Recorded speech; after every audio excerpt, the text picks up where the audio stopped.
Hello बच्चों, इस video में हम आपका 7वीं क्लास का जो लेसन नंबर 1 है जिसका नाम द स्कूल बॉय, उसके क्वेश्चन आंसर कर रहे हैं। इसको आप ध्यान से सुनें, समझें, कॉपी में लिखें और याद करें। क्वेश्चन नंबर आपकी बुक में क्वेश्चन नंबर 2 है और उसका ए भाग है नेम एनी 4 थिंग्स। नाम लिखो एनी 4 थिंग, 4 चीज़ों के। The speaker wants to do, speaker जिनको करना चाहता है। वांट्स मीन चाहता है, टू डू मीन करना। स्पीकर कौन सी 4 चीज़ों को करना चाहता है? इसका आंसर है द स्पीकर वांट्स। वक्ता, स्पीकर कौन? जो पोएम का बोलने वाला है, पोएम जो लिख रहा है।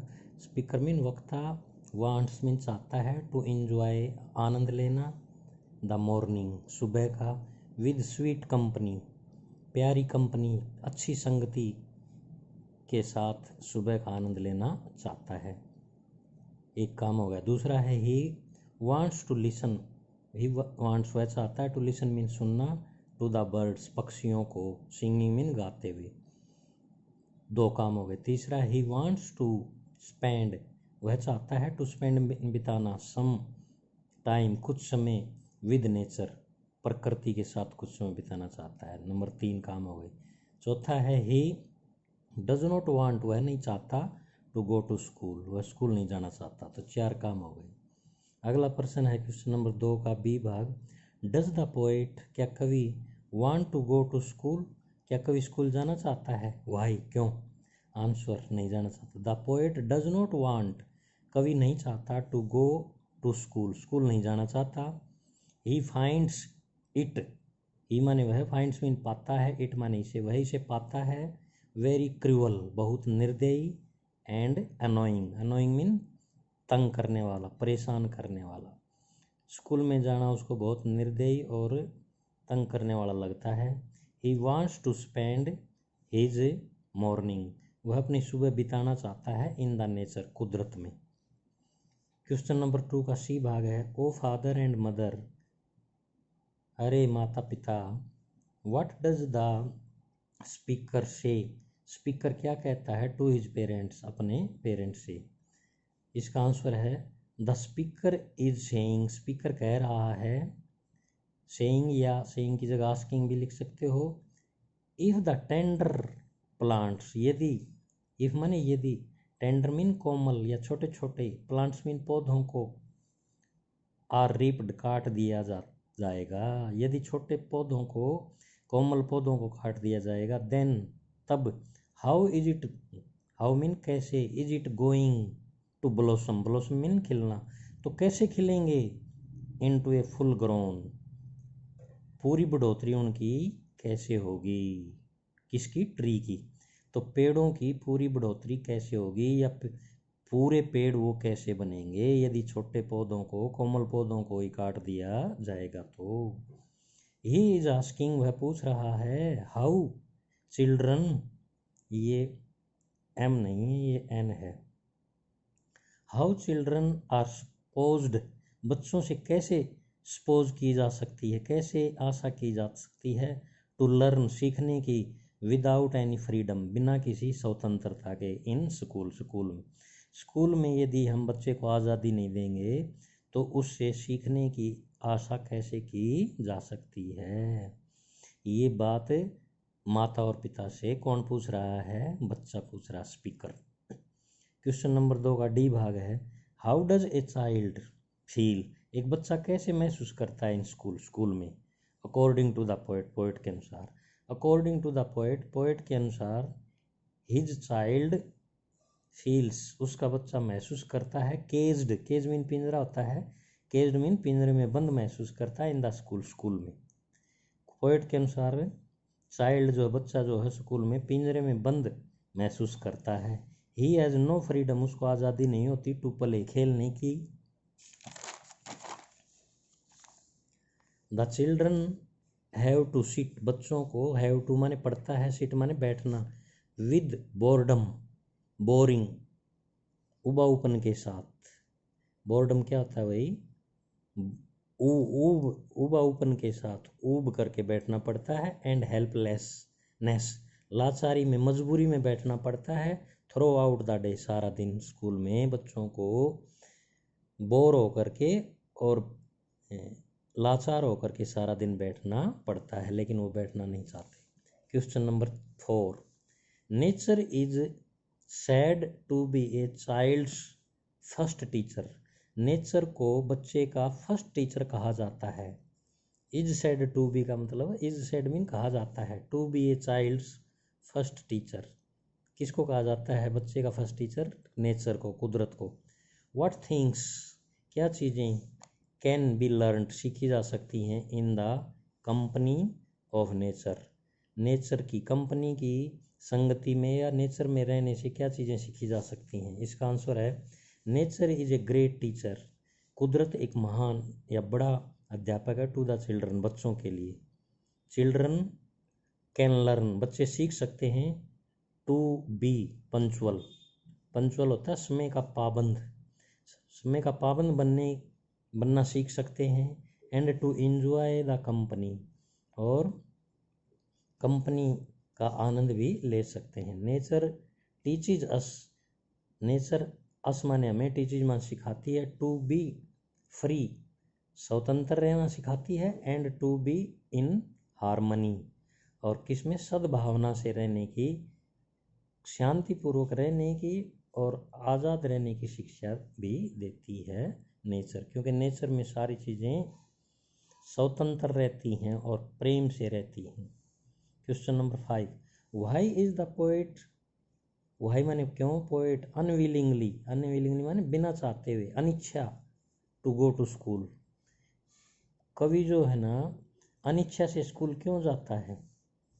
Answer, according to the poet, कवि के अनुसार, going to the school on a summer morning, गर्मी की सुबह स्कूल जाना, drives all the joy, all the joy, सभी खुशियों को ड्राइव अवे कर देती है, दूर भगा देती है। गर्मी की सुबह स्कूल जाने से कवि क्या कहता है कि उसकी सारी खुशियाँ भाग जाती हैं। ड्राइव अवे का मतलब है दूर चली जाती हैं। द पोएट थिंक्स, कवि सोचता है, दैट कि the children have no freedom, बच्चों को आज़ादी नहीं होती, इन द स्कूल, स्कूल में बच्चों को आज़ादी नहीं होती। दैट इज़ वाई, यही कारण है, he does not want to go to school, इसलिए वो स्कूल नहीं जाना चाहता। क्वेश्चन नंबर 6, उसका ए भाग, but to go to school on a summer morn, परंतु गर्मी की सुबह स्कूल जाना, oh it drives all joy away, ये सारी खुशियों को दूर भगा देता है। अंडर ए क्रूअल आई, एक निर्दयी आँखों, आउट वॉर्न, एक निर्दयी आँखों के सामने, little one spend the day, और जो बच्चा है वो सारा दिन क्रूअल आँखों के सामने, यानी बहुत ही निर्दयी आँखों की निगरानी में वो सारा दिन बिताता है। जैसे टीचर उसके ऊपर ध्यान रखते हैं ना पूरा दिन, उनको क्रूअल आई आउट वॉर्न बोला है।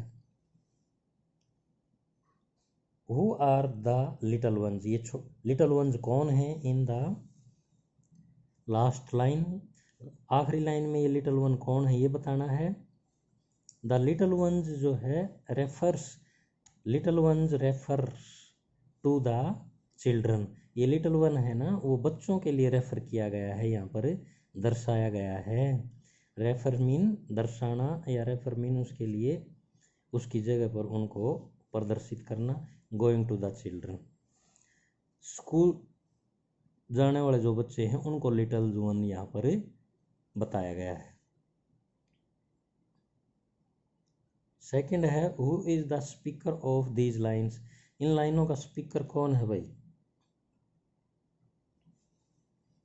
ये जो छोटे क्वेश्चन है, ये आपका जो ये दिया हुआ है, ये पोएम का स्टेंजा है जो आपकी पोएम में, तो स्टेंजे के नीचे ये क्वेश्चन दिए गए हैं। इन क्वेश्चंस के आंसर स्टेंजा में से आपने देने। तो पहला क्वेश्चन तो ये था कि who are the little ones, तो ये इसका आंसर होगा लिटल वन कौन है भाई? स्कूल गोइंग चिल्ड्रन जो है वो लिटल वंस है। और दूसरा प्रश्न है, who is the speaker of these lines, इन लाइनों को बोलने वाला कौन है, तो इसका आंसर है द पोएट। पोएट का क्या नाम है, William Blake is the speaker of these lines. कविता की जो लाइन है, क्योंकि ये कविता किसने लिखी है, विलियम ब्लेक ने लिखी है, तो इसका मतलब विलियम ब्लेक ही इन लाइनों को बोलने वाला है। तो who is the speaker, speaker कौन है, यहाँ पर हु की जगह क्या लिखोगे, William Blake. William Blake is the speaker of these lines. तीसरा क्वेश्चन है under cruel eye, who is this person, ये आदमी कौन है, अंडर क्रूअल आई। आंसर है under cruel eye refers to the teachers in the school. School में जो अध्यापक होते हैं उनके लिए अंडर क्रूअल आई जो है ये रेफर किया गया है, ये उनको कहा गया है क्रूअल आई। किसको कहा गया cruel eye, teachers in the school. अगला चौथा प्रश्न है does this child want to go to school. इसका answer no, he does not want to go to school, वह नहीं जाना चाहता। अब एक स्टेंजा और है ये बी, दूसरा oh father and mother if buds are nipped, यदि बर्ड्स मीन कलियों को ही निप्ड कर लिया जाता है, काट दिया जाता है, and blossoms blown away if the tender plants are stripped of their joy in the spring. ये कविता की लाइन है। अब इसमें से हमने उत्तर देने हैं जो नीचे प्रश्न दिए गए हैं। तो पहला प्रश्न है what are the children compare to, बच्चों की तुलना, कंपेयर मीन तुलना करना, किस चीज़ से की गई है। इसका आंसर है children are compare to tender flowers, जो कोमल फूल होते हैं उनसे बच्चों की तुलना की गई है। ये है ना यहाँ पर इफ बर्ड्स आर निप्ड, कैसे होंगे, टेंडर प्लांट्स, यदि कोमल फूलों को तोड़ दिया जाएगा, कलियों को ही तोड़ दिया जाएगा तो वो कैसे खिलेंगे, तो बच्चों की तुलना कोमल कलियों से की गई। दूसरा प्रश्न है whom are these lines spoken to, ये लाइनें किसके लिए कही गई हैं। The poet is saying these lines to his parents, किसको कही गई हैं लाइन, अपने माता पिता को कही गई हैं कि आप बच्चों को स्कूल में भेज करके उनको तोड़ो मत। How are children tender plants, बच्चे जो हैं वो कोमल पौधे कैसे होते हैं। As a tender plant grows into a big tree, जिस प्रकार एक छोटा सा कोमल पौधा एक बड़े पेड़ में ग्रो करता है, बढ़ता है, सिमिलरली उसी प्रकार ए चाइल्ड, एक छोटा बच्चा, इज ग्रोन इनटू, बड़ा होता है, इन काइंड ह्यूमन बीइंग, एक बड़े आदमी के रूप में पैदा होता है। तो इसलिए बच्चे की तुलना टेंडर प्लांट से की गई है, क्योंकि जिस प्रकार एक छोटा सा पौधा धीरे धीरे बड़ा होकर के पेड़ बनता है, उसी प्रकार एक छोटा बच्चा ही बड़ा होकर के एक मनुष्य बनता है। अगला चौथा प्रश्न what does the speaker want parents to do, speaker जो हो पेरेंट्स से क्या करवाना चाहता है। Answer the speaker wants, speaker चाहता है पेरेंट्स, माता पिता से, to set their child free in nature, कुदरत में, प्रकृति में, सेट फ्री का मतलब आज़ाद करना, छोड़ देना, कुदरत में आज़ाद छोड़ने के लिए पेरेंट्स से चाहता है बोलने वाला कि बच्चों को कुदरत में, नेचर में छोड़ दिया जाए खुला।